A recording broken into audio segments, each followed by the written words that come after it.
What's happening? TJ Bruce in the house. What's up? How you How are doing? you, man? I'm doing all right, man. You? Dude, I'm doing great. I'll tell you, I got this is like my first day kind of out of the house. So I just got to the Easton headquarters. Nobody's here. I'm in the hit lab. Um, Sweet. Big, beautiful batting cage with no one hitting in it. So it is what it is. Quiet, man. Peace and quiet. Sometimes it's good, but I guess we've all had enough of it lately, huh? Yeah, that's for sure, man. But hey, I won't be getting hit in the dome with Nerf darts while I'm doing this today. So that's the good news. Yeah, you 10 minutes in the next 10 minutes, who knows what's going to come down these stairs either. So we'll see what happens. I know you've got a bunch of rugrats at home too, so it is not easy. So let me get this started here for us. So Yep. everybody out there, we've got TJ Bruce with us today, head coach, University of Nevada up in Reno, the Wolfpack. They're a Mountain West Conference member. He's been the head coach there for 6 years, and prior to that, he's had a long assistant coaching run. UCLA for 5 years. They won a College World Series 2013, and he was at Long Beach State before that. So a guy who's put in a lot of work and effort to get where he is, and Nevada is, a proud partner of Easton, and we love them, and here he is with us today. So thanks for joining. No problem, man. Thanks for having me. Love to come on with you guys. Cool. So, all right, man, this is part of our Stay Ready campaign. Yep. What is it that you and your staff and the players are doing up at school to stay ready at home during this pandemic we got going on? Yeah, man. I think it's obviously physically it's a little different. It's a little challenging. I think the one thing is communication amongst each other when you need to get something across. And I think the biggest thing we've stressed right now is academics. Coaches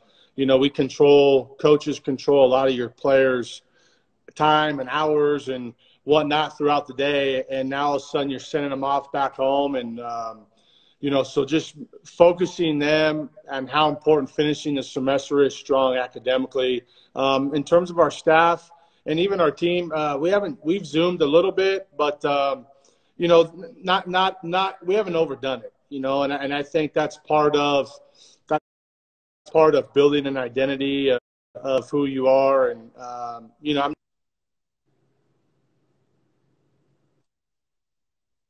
per se, if that makes sense. So, but when we've had to get something across, we have. Otherwise, there's been some sidebar conversations. But number one, academics. Number two, enjoy your family. You're never going to have this time again, and none of us have ever had it really.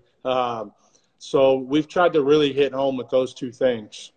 That's cool. I mean, and on that same kind of topic, one of the things I wondered about is how do you continue to motivate these guys to keep them super hungry and fired up when they do get back?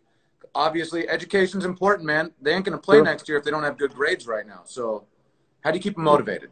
Yeah, I think there's a few things. I think, I think if you're talking about motivation, you're diving back into recruiting and when you recruit them and what you're looking for on the recruiting side. It's really hard to motivate non-motivated people.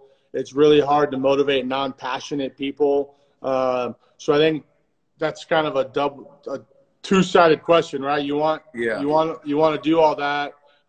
Yet you want to make sure on the recruiting end you're handling that these guys are capable of being motivated. But from even just the little things of sending a text and checking in on them, sending them.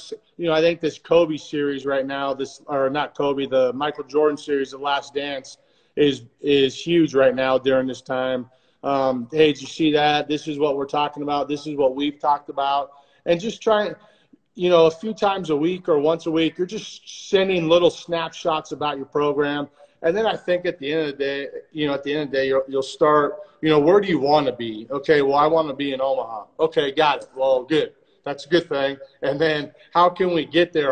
Is our path working up to get there, or do we got to change some things? And I think just taking a good hard look at yourself and your program, just as our staff has and our coaches have, throughout this time, and we've all been in contact with our players, and they seem super motivated. So we're excited to just get them back and get them back in a normal routine. Baseball players are routine oriented, as we all know.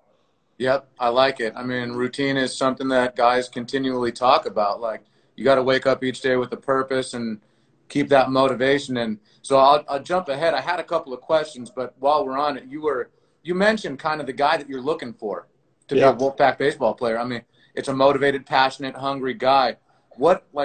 Talk about what is it that you want in a player that comes to your school?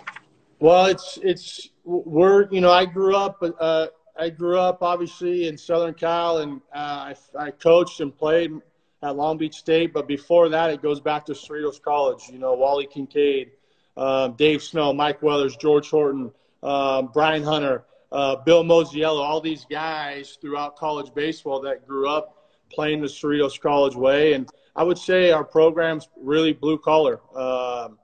You know, there's a lot of core values that you do need. And one thing we look at in the – I know everybody may talk about recruiting, okay. Well, the easy part to judge is I can see them run, throw, catch, field, and hit. I can see all that. But the stuff that we're diving into is more off the field. You know, so how's his work ethic? And not just with baseball, but how is he off the field with his friends? So get a hold of his friends in the recruiting end. Get a hold of the people that are surrounded by this guy. I think another one, you know, I always talk about another one. I just hit on is motivation. You know, we want self-starters. And that's I don't want to say it's a fine line to find that right now. Because I think guys are playing a lot and they're just, you know, I want to make sure that they're chasing the same Omaha dream that we are. I want goal-oriented players. That's another one that you got to be able to find out. And I want guys that have passion for the game.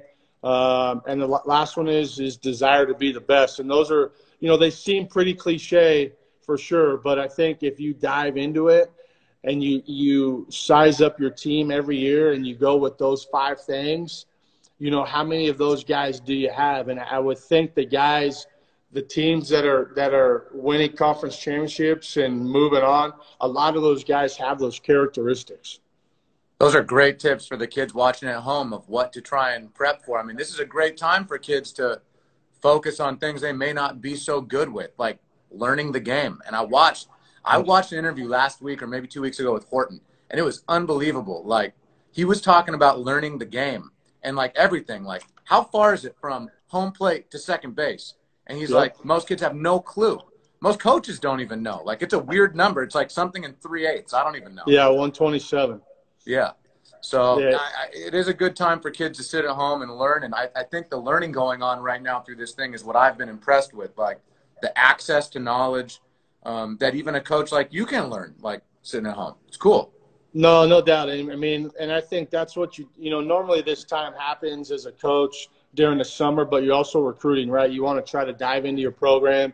You probably get a week or 10 days vacation with your family somewhere, but you're always doing something else. But this time really has allowed our program to open up amongst each other and our staff and really take another deep dive in, and whether that's making connections with, you know, whether me talking to Coach Savage, and I do that quite often, but I sent some things to him a few weeks ago. Let's say, can you break this down for me, or give me your opinion on it? Or, you know, Pat Murphy, who's been a long-time successful coach, a good friend of mine, talked to him a few weeks ago. Or diving in with guys around your program that know your program, that see your program in a different light. And then obviously I always think for us that are married is my wife. I mean, she sees our program day in and day out and lives it just as much as I do. But those of us that are married or have significant others, they hold a lot of the answers, to be honest with you. So just trying to get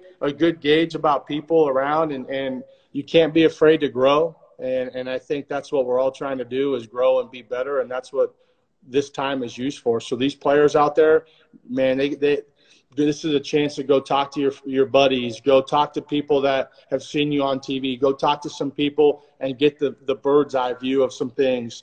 I mean, God, what a great opportunity to grow right now as a player. It sure is. Okay, so we got a couple minutes left. So give the kids out there, the players sitting at home, give them a couple of TJ Bruce tips on what they can do. Like, physically at home, well, I mean, I think, you know, going through some things this morning, I think if you have a wall and a ball, I think you're in good shape. You know, From a pitching standpoint, I think, if you got a can of spray paint, draw something in the line and in the street and a straight line, just about staying on line.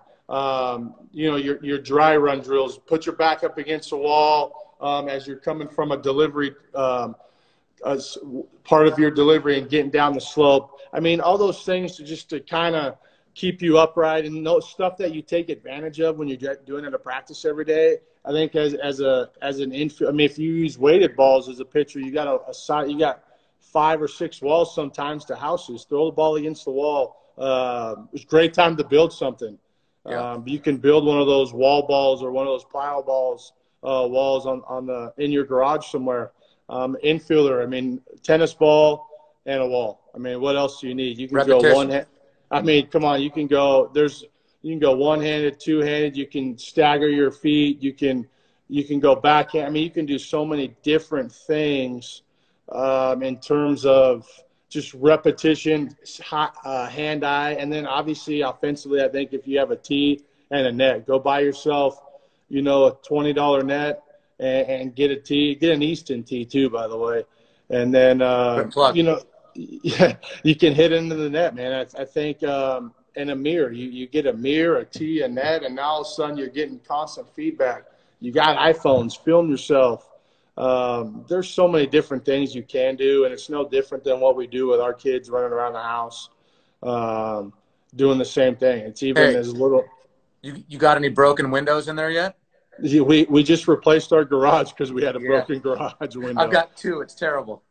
Yeah, it's but it's no different. It's like the old football deal, man. When they're stretching, toss the ball. When your kids are walking around, toss the ball to them, and you'll kind of see a little bit of a reaction. You'll see, hey, take care of the ball. It's important, and it's so minute, something that we don't ever think about, but it's something that will pay dividends. As Coach Horton talked about, is take care of the baseball. That's number one in this game, and if you don't do that, you're going to be. It's a long road ahead of you.